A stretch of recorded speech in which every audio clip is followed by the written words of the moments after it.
प्राचीन समय में विद्यार्थी गुरुकुल में रहकर ही पढ़ा करते थे। बच्चे को शिक्षा ग्रहण करने के लिए गुरुकुल में भेजा जाता था। बच्चे गुरुकुल में गुरु के सानिध्य में आश्रम की देखभाल किया करते थे और अध्ययन भी किया करते थे। वरदराज को भी सभी की तरह गुरुकुल भेज दिया गया।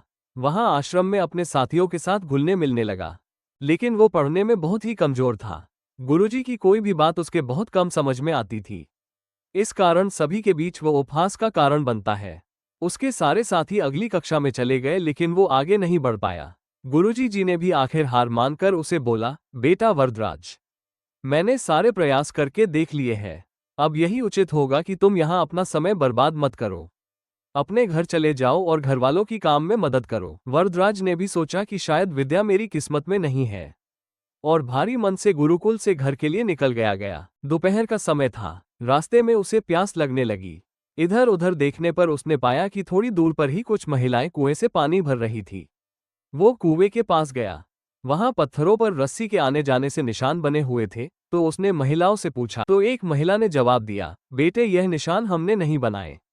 ये तो पानी खींचते समय इस कोमल रस्सी के बार बार आने जाने से ठोस पत्थर पर भी ऐसे निशान बन गए हैं। वरदराज सोच में पड़ गया।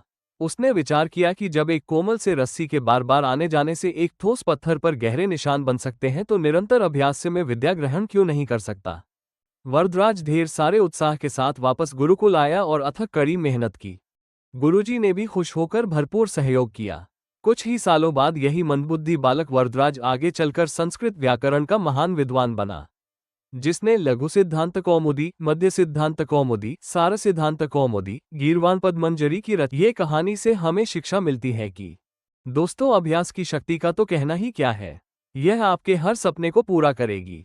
अभ्यास बहुत जरूरी है, चाहे वो खेल में हो या पढ़ाई में या किसी और चीज में। बिना अभ्यास के आप सफल नहीं हो सकते हो।